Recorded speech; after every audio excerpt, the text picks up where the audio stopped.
Hey, good morning, all. Welcome to the daily Vote Common Good podcast. It's Tuesday, April 13th, which means that it's Politics Day because we said Tuesday around here.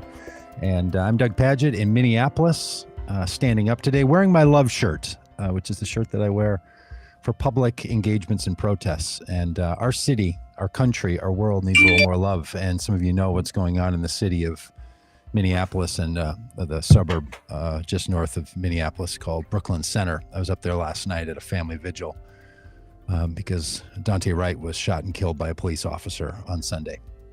We carry a lot of heavy weight with that, and we will be talking about that issue, the Derek Chauvin murder, the other police brutality actions that have become part of our public consciousness in coming days. I just want you to know that we're very aware of this and think about it a lot, and we'll be doing all that we can to talk about it. But today's Politics Day, and we're going to be joined by Katie Porter. She is a representative out of the 45th Congressional District in California, one of our favorites. And speaking of favorites, joined by our favorite hoot owl from outside of Fayetteville, Arkansas, Robb Ryersey, who has some new glasses and a bow tie outfit on. So, hey, Robb, how many licks does it take to get to the center of the Tootsie Pop? You said, hey, I think I got something. Let's go live. And clearly the thing you thought you had was comparing me to an owl. Yeah, that's fantastic. I'm good, Doug. I'm good. Sporting some new glasses. And I warned you, because these glasses are a bit of a departure. I warned you in a text last night, and you said, well, you should wear a bow tie too. So yeah, because you have long been a bow tie guy. I am a bow tie guy. Have gone away from it, at least on the podcast. So it's good to see it. And look, not just an owl, particularly the owl from my childhood, who did that commercial about how many licks does it take to get to the center of a Tootsie Pop. One, so two, I have three. Yeah. He goes three. Yeah. The professor. Yeah. So the professor of political science for the common good, Robb Ryersey. Good to see you, friend. Good to see you too. I'm excited to share this conversation with everybody because Katie Porter has become, one of the absolute stars of the 2018 blue wave election. From her famous whiteboard and making congressional committee witnesses squirm, to her being the only member of Congress to dress up for Halloween. Do you remember that? Yes. I mean, she's just like Batgirl. She was like in a Batgirl outfit, which is amazing. To like photos of her surfing, and I mean, she's just the best. She's a single mom who is working in Congress, who is known for being a serious and engaged and substantive member of Congress, and at the same time being kind of just like all the rest of us. We often talk about what it would be like to send everyday people to Congress, and I feel like Katie is one of the best examples of sending an everyday person to Congress and the difference it can make. I just adore her. I am with you. She's a good friend to a lot of people and has been a good friend to our effort at Vote Common Good. So if you're thinking we're keeping her in the waiting room, we are not. We recorded this interview with her last week. She has a schedule that needed to be accommodated, and which we were glad to do. So here is our interview. Now, I will say that Katie, I can't remember if this stays in the recorded video, but she also told us she doesn't have a laptop. So she uses her iPad for all of these things. And so her iPad is turned sideways, which is why you'll see the video the way that it is. But it's just all part of the charm and the unbelievable competency and the gravitas that is the representative from the 45th District of California. Yeah, Doug, do you remember when we were in Katie's office and I don't know, a couple of years ago, and she told us that she gave the government issued computer that she was given as a member of Congress, she gave to one of her staffers because she's like, no, I'm just going to use my iPad.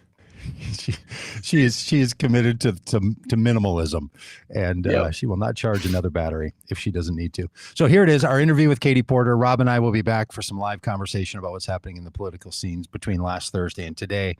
But for your betterment and enjoyment, our conversation with Representative Katie Porter. All right. Hello, Katie Porter.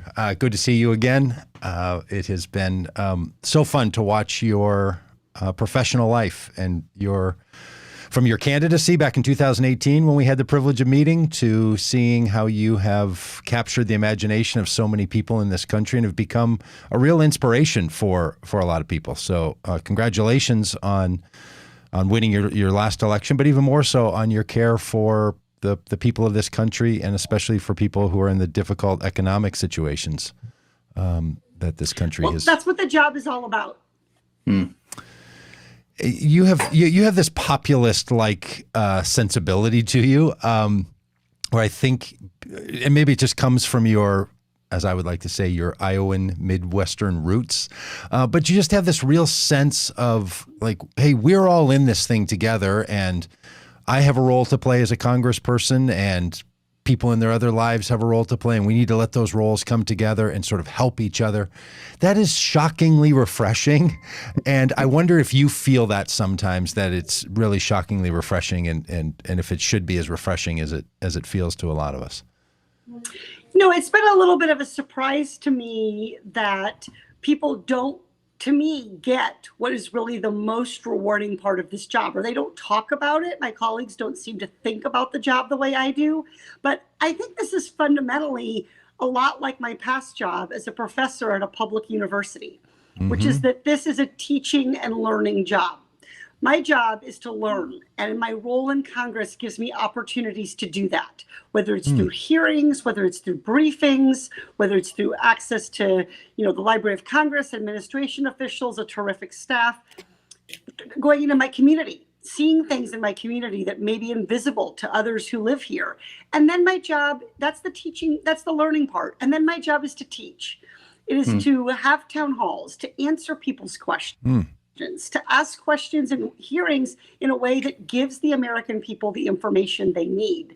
And so that teaching and learning part of the job, to me, it's not that different than what I did before. And so I think a lot of when I'm doing something in Congress, I'm always thinking, could the typical person who's just trying to get through the day, who's worried about a relative with cancer, or who's got a kid who just won't ever remember to turn in their crumpled homework, not that I might be referring to any kid in particular,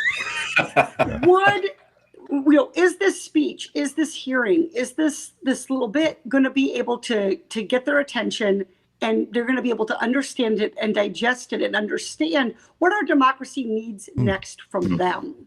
And so I just think politics, we are really just avatars of the people in some ways. And so our goal should be continually thinking about how we amplify and empower and engage people. That is the job of a representative. Yeah, that's the job title, that's the actual name of the job, is to be a representative. And so it's so refreshing to hear you say that. I'm curious, one of the ways that you've done some of that teaching is, with your whiteboard in committee hearings. And I got to tell you, if C-SPAN had a channel of AOC and Katie Porter committee questions, and that's all it was 24 hours a day, a loop of you and Congresswoman Ocasio-Cortez asking committee questions, I would never turn it off. I would just never turn it off. And so I'm curious about who came up with the whiteboard? How did this little thing that's become part of your brand come about? What's the story behind the whiteboard? Yeah, so one of my staffers, we were talking about ideas and questions to ask Jamie Dimon. I think that was the first time I used the whiteboard, and we had this idea to ask him about kind of how workers make ends meet or don't, and to illustrate that even beyond the $725 minimum wage, even if we go past that, a lot of people go hungry in this country and struggle to make ends meet. And so we were going to ask him about this budget. And I think it was one of my staffers who said, we should put it on we could write it out. And I've always loved whiteboards. I use them in the classroom every day. And they're really a tool to help the class follow along, to make sure everybody understands, and then to deal with this really common problem, both in class and in Congress, where you ask this important question, and then either the student or fancy CEO, powerful executive says, could you repeat the question? And in Congress, where you only have 5 minutes for a hearing, when somebody says, can you repeat the question, like all of your time is evaporating to be heard. So the whiteboard is really a way to help people follow along, people in America, as well as to help the witness follow along, and to be able to make the sort of question more plain. And my very favorite whiteboard moment actually is the time that nothing got written on the whiteboard at all. And actually, because so many people ask about it, my favorite whiteboard is this little one, which fits in my purse. It's like a perfect size. And but my favorite whiteboard moment is when I was talking about pharmaceutical pricing with a CEO and explaining that they'd raised the price over and over and over and over again, but the drug hadn't gotten any better. They hadn't done any research. They hadn't improved any of it. They were just charging more. And I explained how much the CEO was making by gouging the American people. And then I said to him, this is your total your total compensation is X, 19 million, 13 million, whatever it was. Tell me why you deserve that money, and I'll write it down. You did not. That is awesome. No answer, which I think is a problem. And I think that, being able to answer and justify why you're being paid a lot and why you should get resources that other people create and they shouldn't be shared more broadly, you should be able to answer that question. But my favorite moment was actually the one in which nothing got written at all. That's terrific. So, Representative Porter, a lot of us who deal with the press or media go through media training, and we're taught to take the question that's being asked and to reframe it in your mind so you can answer a portion of it perhaps, but really say the thing you want to say. This is classic media training 101. It takes a lot of discipline, a lot of work. I feel like when people come before Congress and they're called and they come voluntarily, or even if they're subpoenaed, they're doing the same thing, right? They don't feel that their job is to answer you. They feel their job is to say what they want to say. You have 5 minutes as a representative. How does that, does that seem right and fair to you? Unlike when someone's under oath in a court case or something, and they're not allowed to do such things because there's a judge there that says. I mean, this is a couple things here. One, when they testify before Congress, they are under oath, and they are sworn in, and that is something that I think we ought to display a little more and reveal to the American public, because it often happens and it doesn't really get, it gets captured, but people often don't see it. So you are sworn in as a witness, and that's an important part of it. But I think the other thing is, people are absolutely coached. And one of my favorite articles written about my staff and my work in Congress is an article called "How to Help Your Client Survive Katie Porter." And it's a whole article in Corporate Counsel magazine or something. Yeah. About, and of course the article's fittingly behind a paywall, but the whole article is about that Katie Porter might ask your client actual questions. And so what to do. So my staff and I have all often joked that, if God forbid, we're not, we don't get to continue to have the honor of representing the American people, we could always open a business teaching witnesses how to do better in congressional hearings just by answering the question. Mm-hmm. It seems that, I don't know how that oath goes, but is it similar to what you're taking a court case where you say you're to tell the truth, the whole truth, and nothing but the truth? Because it seems far from the whole truth when people have even sat before you in the way that you've interrogated them, that it's a little frustrating to the American people, right? To just watch people who are there for a reason, called for a reason, to just be so hidden with the truth. And that feels like it erodes the confidence that we all have. Do you feel like part of your job is to build confidence that the government is functioning, that the government is trustworthy, and that it's going to hold people to some standard? Is that part of what your thought is on how you behave the way you do?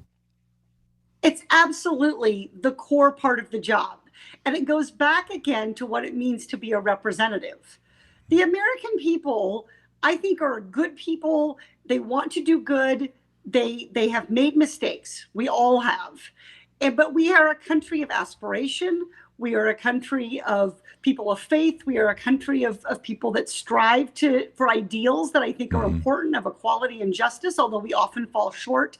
And so one of the real biggest problems that we face is not a Democratic problem or a Republican problem. It's a problem about people's confidence in government. And I think this is particularly a problem that progressives need to be focused on. If we are saying government can help, government could do this, we should invest in this, then we need to make sure that government is delivering and that we're building up that trust and we're putting in whatever accountability or oversight measures are needed to do that. You know, the most common question I usually get asked is about Democrats and Republicans not getting along.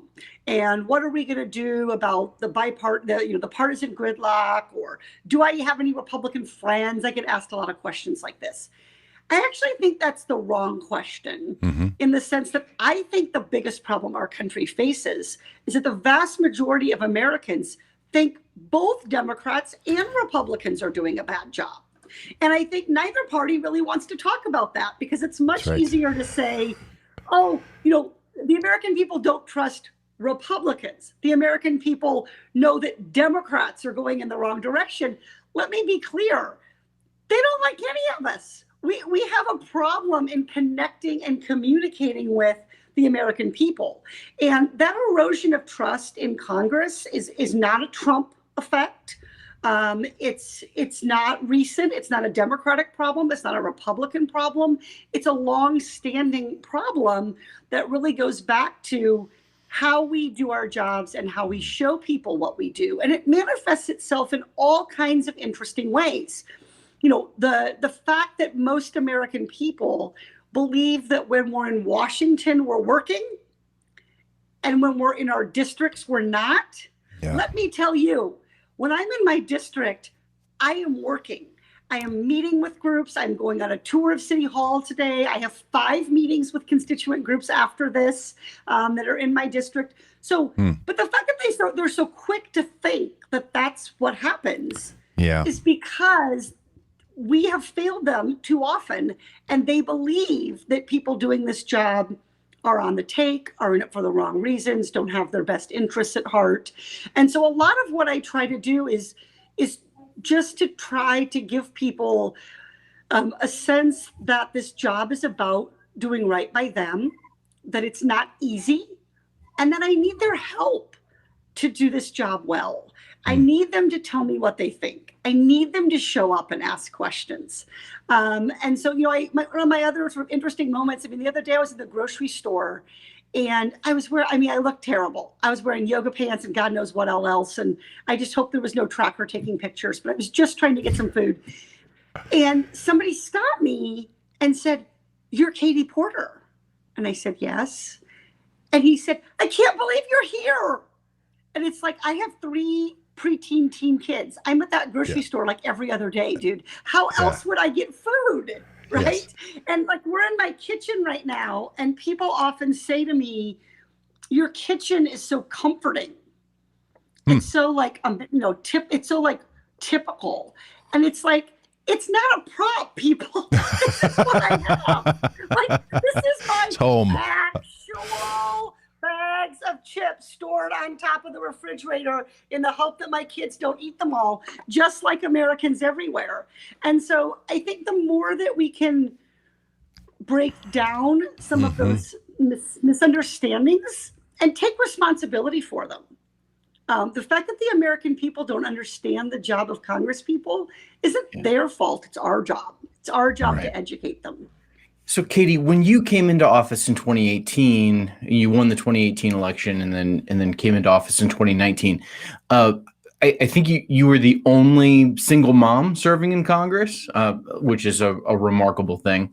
I'm curious how it was different than what you expected. Because we all kind of have these ideas and dreams when you're running for office, and there's the way you think it's going to be, and then I'm curious how it was different than what you expected. And then I'm curious if you can compare the first term to, how things are now, and, maybe how things have shifted since January, both in terms of, the insurrection that happened, which is terrifying, and then also, Democratic control of the House, the Senate, and the White House. So that's a couple of questions there. I'm curious what you think. Well, to take the first one first, I think one of the things that was most disappointing and kind of frustrating about the job was the fact that a lot of the voting and the kind of formal trappings of Congress take a lot of time and aren't very meaningful. So it takes us an hour to all 400 of us, and anyone who's ever, run a church, any pastor will relate to this. You can't get everybody in their pews, right? So it's like you've got to get everybody assembled, and you have to get the choir to get it, right? And so it takes a lot of time to actually vote. But it isn't actually, there's a lot of sort of milling around, and, the sort of substantive learning that goes on is really more in the hearings and in conversations. The size of the House is a real challenge. It's hard to have a meaningful conversation within the Democratic caucus or the Republican caucus because we're several hundred people. And again, it's not an ideally sized group. So I think the sort of amount of time that DC was not really an opportunity to talk and to learn and to teach, and how much of that I could do in my district. So my second month or third month in office, we decided to have these, alliteration being a social good in itself. We decided to have these events called Coffees with Katie. Okay. And we asked 3 local coffee shops if they could host me, and just said, I'll be there, we'll invite people to come in. And the first one was in the most Republican pocket of the area that I represent. And when we got there, I said to my volunteer, I said, give me my thank you notes. So in case no one shows up, I can write some thank you notes and make this time productive. And we walked in, and it was mobbed. I had to stand on a chair to be seen. And so I very quickly realized that so much of the important work of the teaching and the learning occurs here. So I guess I've been a little surprised. I think we spend actually too much time in Washington. And part of that is responsive to people's belief that we only work when we're there. Mm-hmm. And I think we'd actually be better served if we spent more time listening to our constituents, connecting with them, being part of regular life. So, I during the pandemic, I went to my grocery store where I shop every day, basically, and gave out thank you cards to essential workers. And even in my own grocery store, going and doing that act of gratitude, I got to talk to some of those workers that I'd seen, and we knew each other, but I got to ask them about their lives and their work and what they needed. And it was really powerful. So I guess that's what surprised me. With regard to the sort of comparison between the 116th, the sort of the year I was elected in 2019, starting then, and now, the administrative state, the executive branch in our country is very powerful. And the difference between this is it really a big object lesson.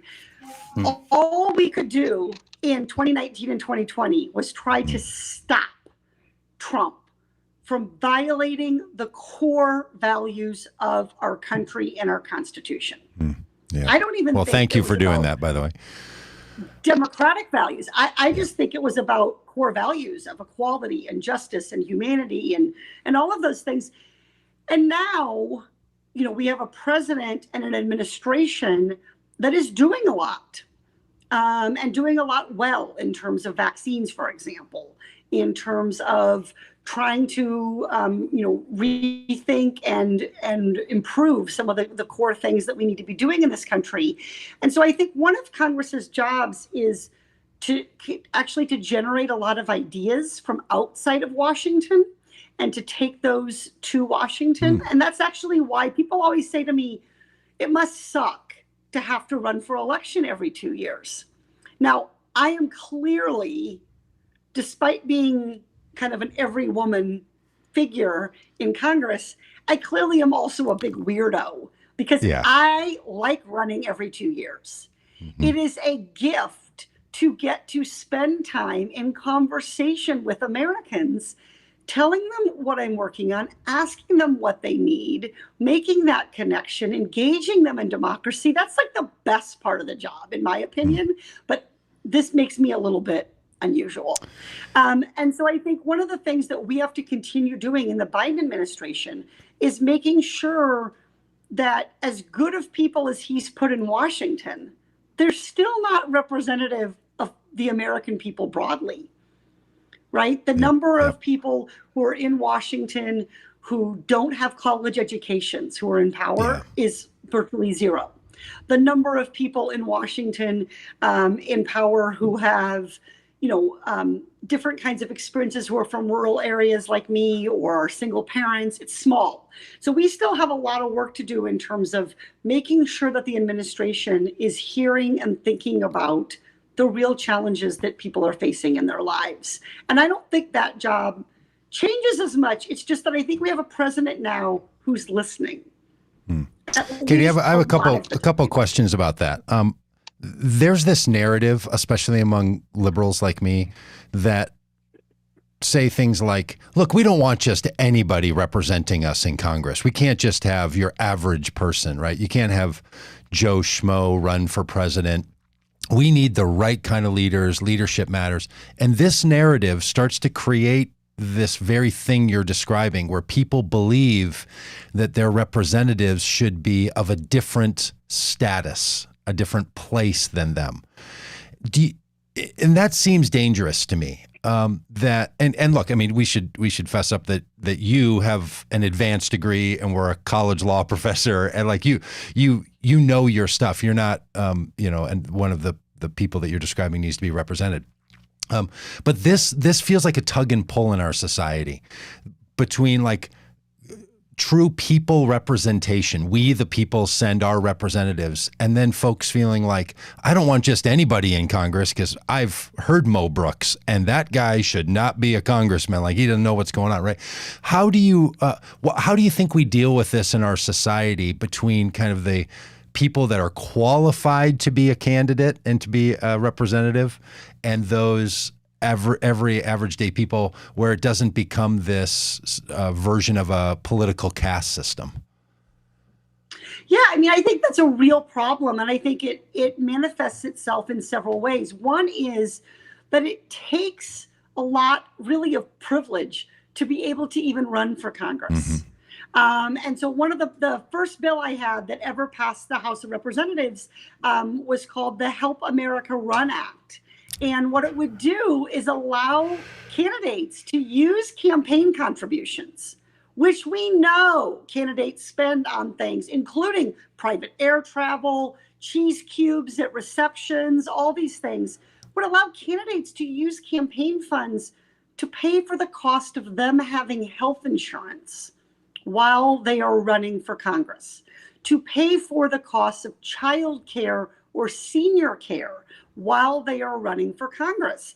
This is huge because it then opens up the ability to run to people from different walks of life with different kinds of jobs. And, that is a big, big challenge here. Now, it's not to say that we shouldn't hold our representatives to a high standard of honesty, of thoughtfulness, of the ability to be analytical, to understand complicated problems. But there are people from lots of walks of life who have that skill set. Yeah. who historically have been frozen out of politics. And I think when I think about some of the members who I am, really, really impressed with in Congress, people like Lauren Underwood, people like Jason Crow, Colin Allred, he was a football player. Yeah. Now he went on to, He's a pretty good work at HUD, and he's also a Rhodes Scholar, to be clear. But the point is that the quality that we need are qualities of character and of mind. And we don't live in a country in which everyone with a certain kind of character and a certain kind of mind achieves wealth, because we live in a country with structural inequality and structural racism and structural sexism. And so I think it's certainly reasonable to put your representative to the test, to put your candidate to the test, to ask them to make commitments, to commit, for example, the things that Common Good stands for. But you may find those kinds of people in lots of walks of life. Yeah, totally. Totally. I just feel like this kingdom or honorable class that we have in politics, it's curious. It's an American fascination with exalting people, whether they're celebrities, movie, music, sports, politics, just so that you can then dismiss them and tear them down, right? It's a thing that we do in our society. We elevate people so that they can be, so we can feel like someone's better than us. That's the aspirational side. And then no one's better than us. And it feels like in politics, a lot of times our representatives, they're not thinking what you're thinking, which is I'm going to go to the grocery store and I'm going to talk to ordinary people and I'm going to see what they think. I'm a 54-year-old man who's never met one of my own representatives. I've never been in personal handshake distance to my senators, to my congressperson. I've met lots of other people's because I do this work professionally, but never my own representatives. And that seems odd to me that, and I think this is true when we've traveled around the country supporting candidates, we'll have events and very often people say, this is the first time I've ever been in an event where I could meet a candidate, because they're not part of the political superstructure, right? They don't work campaigns. They're not in the Democratic Party or something. So they're not moving in those circles. Is that a problem, or do we need to just say, look, you represent, I don't know how many tens of thousands of people. There's no way people are going to meet their representatives, or should there be a bigger outcry for people who've never met their representatives and spoken to them or run into them in the grocery store? Yeah, no, there's definitely a little bit of a tension here. I mean, when I was first elected, the New York Times did an article about me and two other representatives that was called "When You Have 700,000 Constituents and 3 Children." And I actually have a spare 100,000 constituents because my district's a little overpopulated. So it'll get awesome. shrunk down in the next redistricting. But it's not necessarily feasible to meet 700,000 people one-on-one, but it is feasible to create those opportunities and then to continue to ask yourself, who isn't coming? Who am I not meeting? Where have I not been? Right? And so I think that's the important question you ought to be asking. And I think, with my staff, we really work hard at this, trying to think about, what voices am I listening to and what voices am I not hearing? And what can we do about that? And, one of the things is not letting donations and money in politics drive who you listen to. So the fact that I don't take corporate PAC money and don't take lobbyist money means if a lobbyist wants to come to see me, you're welcome to, but you've got to have a good idea. If you don't have a good idea, I'm not going to meet with you. If you don't have something to teach me, you can't just come and give me a check. I don't take your money. I want to learn from you. I want to learn about your business, your industry, your perspective, in the same way that I want to learn from a constituent about what they do for a living and what their family needs. So I think that's one way, is the money in politics diverts people's time too often. And I think the class of people that I was elected with, the Democratic class in 2018, a lot of us, we don't take corporate PAC money. We don't take lobbyist money. And it does change, I think, how we do our job. in a really, really powerful way. And then I think the other thing is really to think about, what are the barriers that make it hard for people to engage with politicians and elected officials? And one of them is an intimidation factor. It's that thing that you said about sort of the trapping. I hate all the trappings of Congress. They're just annoying. I mean, they include having to get dressed up, and I'm supposed to wear nice shoes, and I have to wear this pin, and I hate all that. I could do this job really well in a sweatshirt and leggings, like, trust me. Yeah. And so, I think trying to think about where are you creating that distance. So, for example, one of the things I said to my staff is we have to have town halls at different times of day. Yeah. We have to have town halls. Not everybody can meet on a weekend because a lot of Americans work on weekends and work at night. And then trying to find even little things that can connect you to people. So one of the things I do is I write back personally to every child who writes to me. And those we all do constituent correspondence in my office, and it's a lot of work for all of us. And so my staff are constantly being like, this is a kid. And I'm like, he's a 45-year-old college student getting a second degree. Like, take him back. But I get lots of letters from kids. Some of them are scouts who are writing to me. Some of them are kids who are concerned about issues. Sometimes it's class projects. But reading those and writing back, and the fact that I take that time with people who can't yet vote sends a message about, and it sets an example for our office that it's important to hear every voice.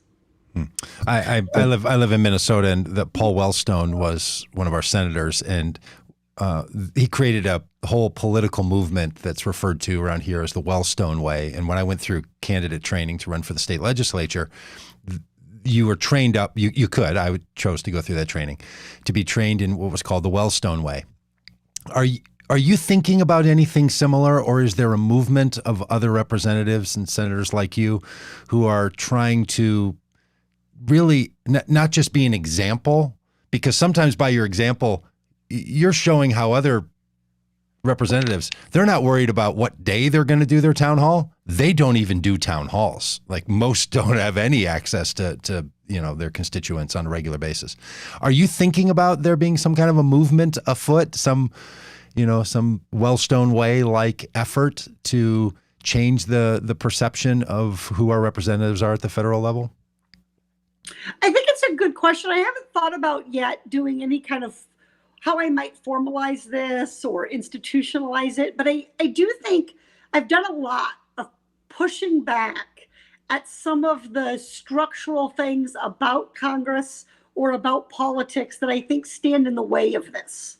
And I'm not always real popular for it with my own party, even sometimes.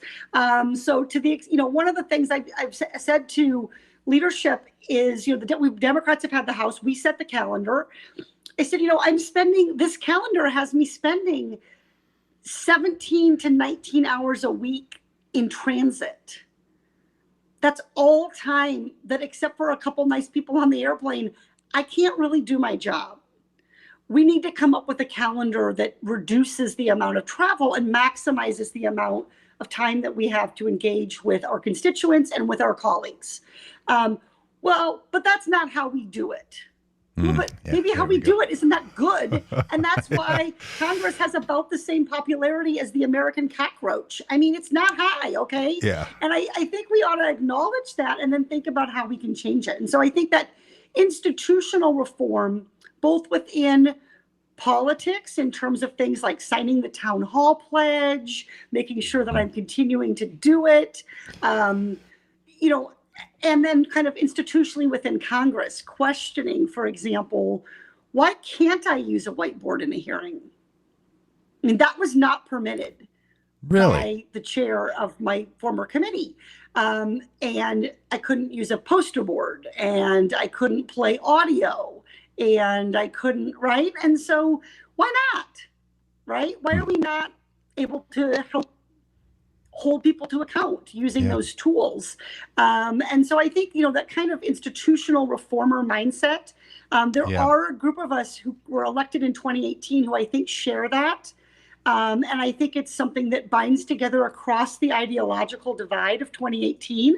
So when you think about the most progressive members that people identify, people like Alexandria Ocasio-Cortez, and then some of the most moderate members, I'll use Alyssa Slatkin here as an example. One of the things they both have in common is they didn't come to Congress to mess around. They came to Congress to try to make the world a better place. And they may differ in what they think top priorities are to do that, but neither of them has any patience for wasted time. And so I think you see in people like Jason Crow, in me, in Andy Kim, there's just a whole host of us, Lauren Underwood, who came from different professions and were saying there is a better way to do this job. Or we think there's a better way, and we need some room to explore that. And I think that institutional reform, it doesn't get a lot of attention, but I think it's one of the most important things that we started to make happen in 2018. Yeah. Katie, one last question from me. We ask voters to use the common good as their voting criteria.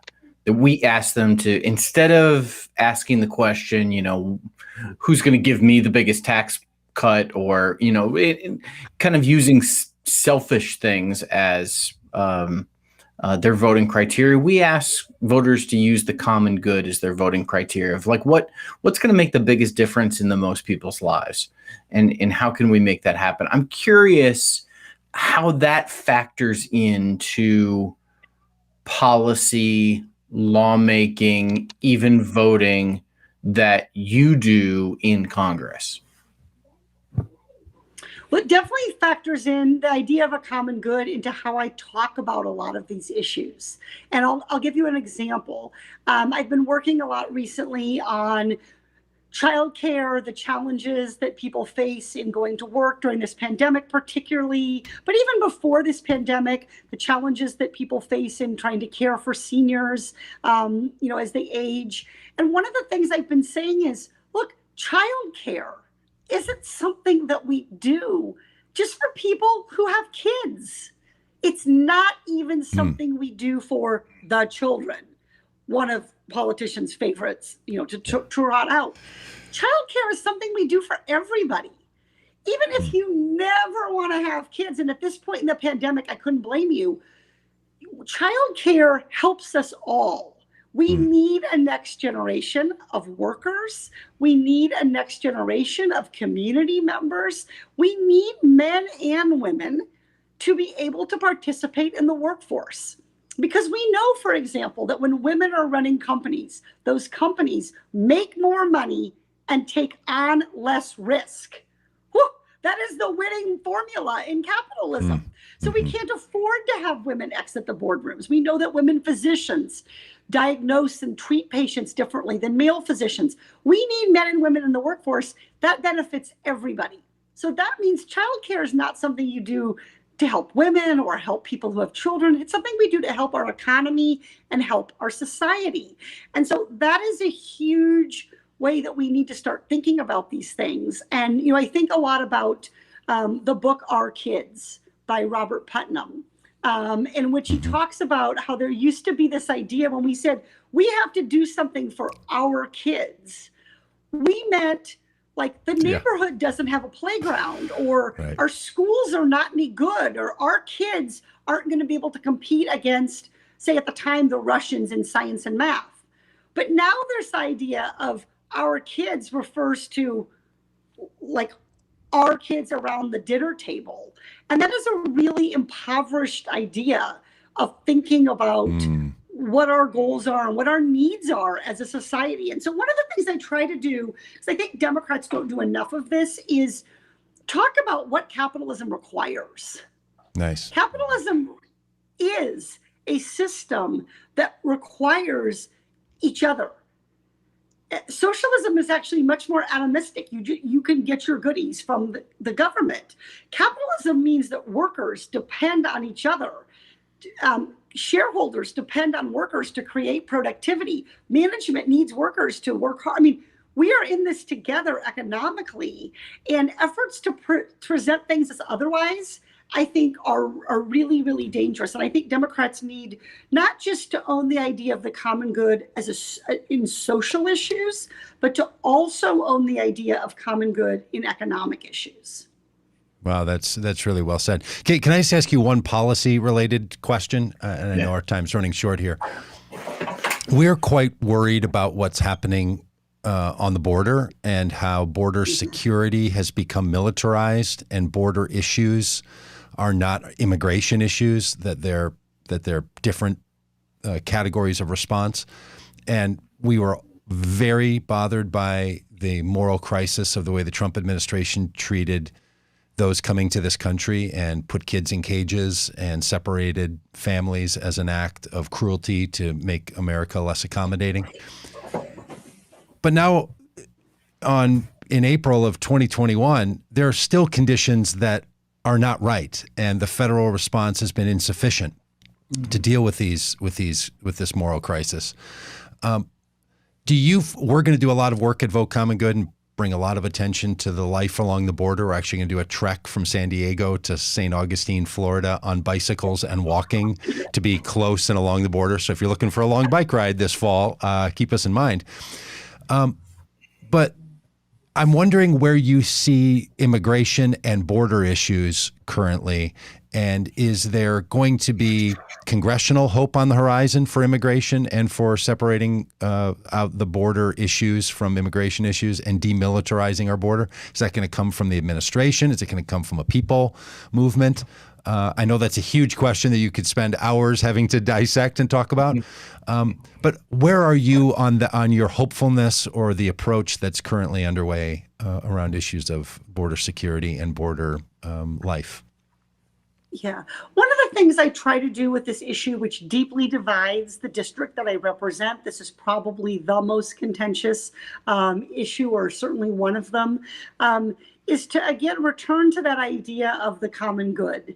And so how do we think about creating immigration and border policy that reflect that?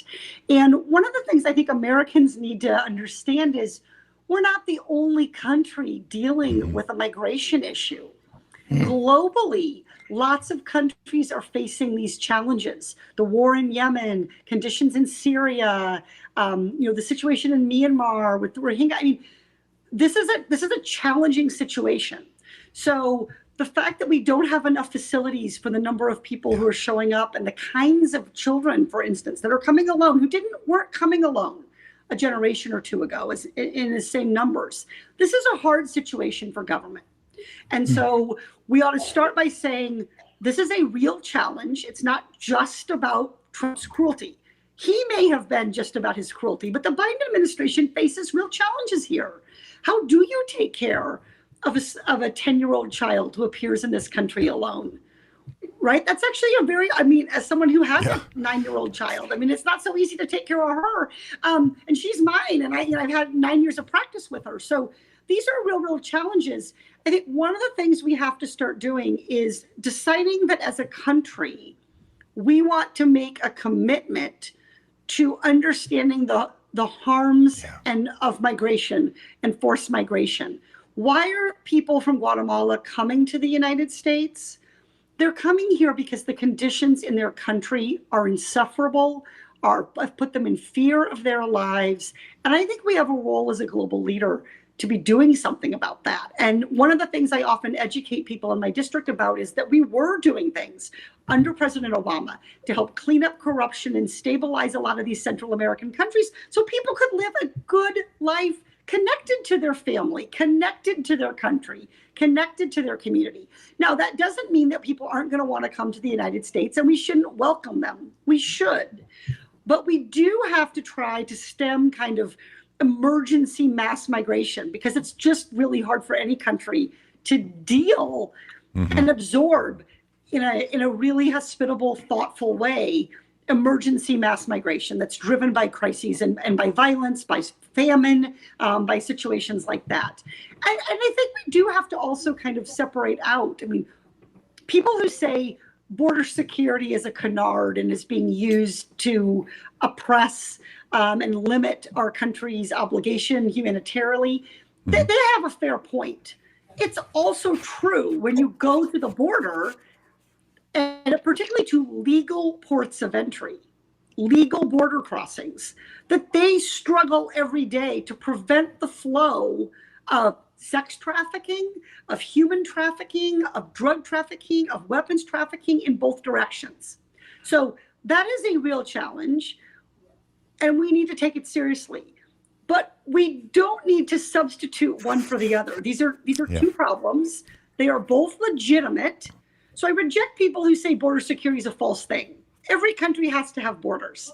It's actually the definition of a nation state, is the idea of citizenship and borders. But you can do it in a way that I think reflects our humanity, our values of justice, our international commitments, and I think this is so important, the good that comes from living those values in terms of immigration. I represent one of the most diverse communities in the United States, and it makes this such a fabulous place.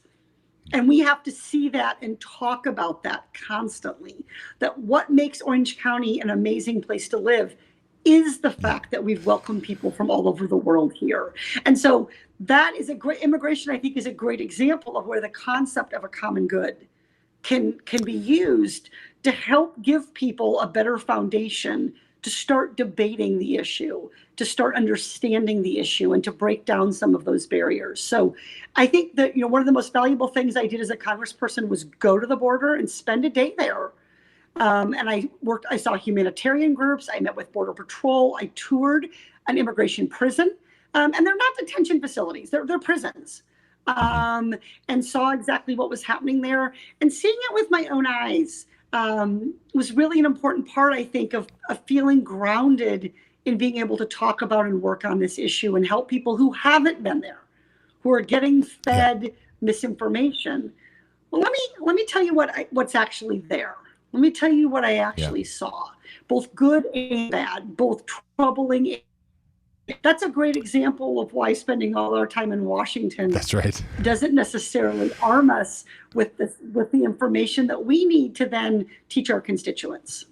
Yeah, last year we had the privilege of being with Representative Veronica Escobar, who led a congressional hearing in El Paso at the border. And it was a really notable thing because Congress doesn't often have hearings anywhere but in D.C.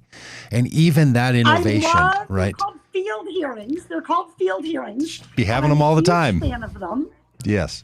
I think we should have half our hearings be field hearings.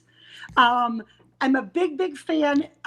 Generally, I don't think we had any of them, maybe one or two last year on the committee I served on. I think they're incredibly important, in part because they allow witnesses from diverse perspectives to come and participate in the hearing. Once you have to fly to Washington and spend 2 nights and come at the last minute to be heard in Congress, you're limiting who Congress is going to hear from to largely lobbyists, people who work in DC, and people of wealth. And that's a real problem. So I absolutely love field hearings. I'm a super fan of them.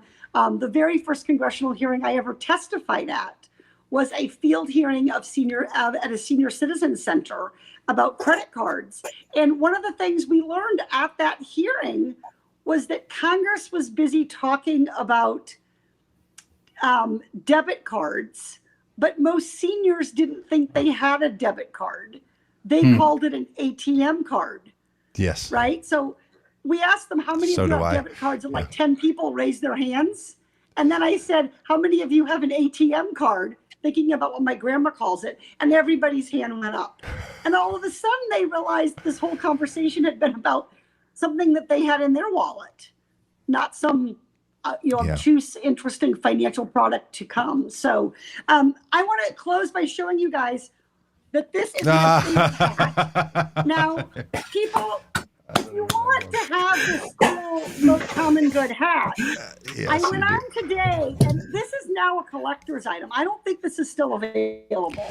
It's not currently available. Vote Common Good came to Orange County, and I was at this point so burned out from campaigning, and I was pretty jaded. And when Vote Common Good came, it was such an uplifting amazing, funny, joyful, community-centered campaign event. I went to the back of the room and I was like, give me one of everything. And this is, I want to share particularly what I've done with this hat. Now, I don't know if you can see, but this hat has a lot of white stuff on it. I'm not gonna get that thing. Okay.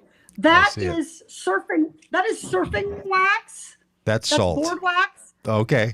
It's salt, but it's also board wax from my surfboard. Wow. Because let me tell you, when you're as new to surfing and as bad at it as I am, you want every faith entity on your side. So I'm like, I'm putting on my common good hat. Jesus, whoever's out there, you know, whatever God you are, I need your help now as I'm about to go out and attempt to get on this surfboard. So I absolutely am proud to be a supporter of common good, but I did not have to dig this out of the back of my closet. I wore it 3 days ago camping. So you're the best. It is you're my the best. pleasure to Thank be a you. common good supporter, and I look forward to getting another hat when you guys come back. It's on you. It's on the way. And we are Katie Porter supporters as well and fans. Thank you so much for all your time today. And thanks again for all your good work. Thank you.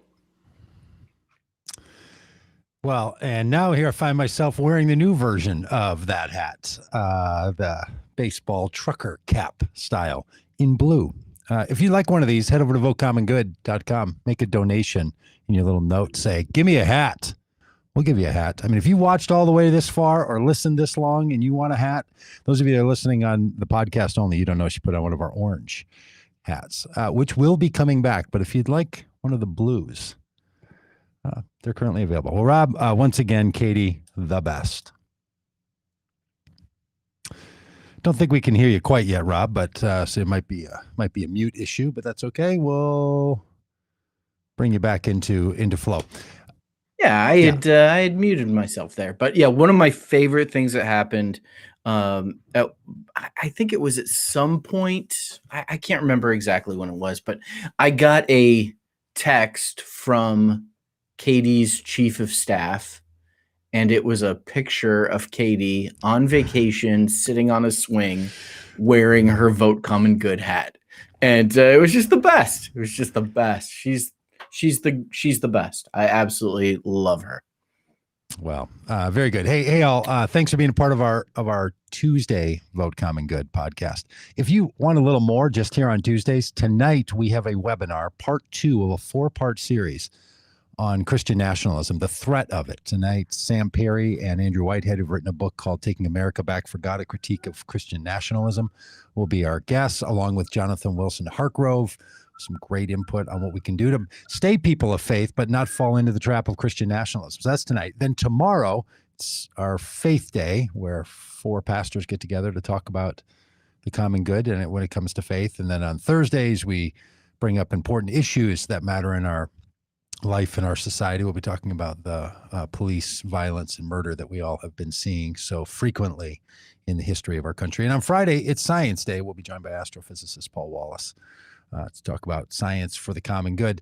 So a lot going on around here. Head over to votecommongood.com. Sign up for the podcast if you only watch on the video stream. And if you don't watch on the video stream and listen to the podcast, head over to votecommongood.com and you will be able to sign up for this webinar, find the links to our social streams, and watch all this on YouTube. And if you ever make it over to our YouTube channel, click on that like button. It really does do a lot for us. So we're glad to have you aboard and a part of all of this. And Rob, a common good, new glasses and bow tie day to you, my friend. Thank you, sir. Talk to you soon.